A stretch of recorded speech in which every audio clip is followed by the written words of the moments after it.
can we all stand up and pay tribute to our soldiers who fought for this nation? మన దేశంలో మనము చక్కగా నిద్రపోతున్నాము గుండెల మీద చేసుకుని అంటే మన దేశంలో ఉన్నటువంటి సైనిక బృందం మన కోసం పాటుపడి పని చేయటం. Let us pay 2 minutes of tribute who suffered their lives, who actually sacrificed their lives for our sake and for our country's sake. 2 minutes, please.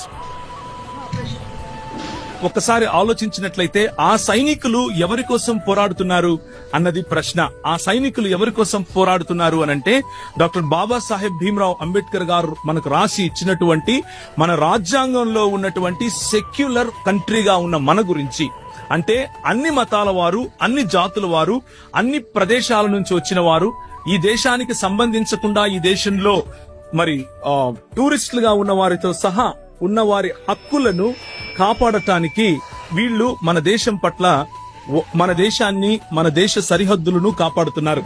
ఇలాంటి నేపథ్యంలో మనం ఒకసారి కనుక జ్ఞాపకం చేస్తే they are fighting for the constitutional citizens of this India, not for those who claim to be the only citizens of India based on a religion or based on a caste or based on a creed or based on the ethnicity.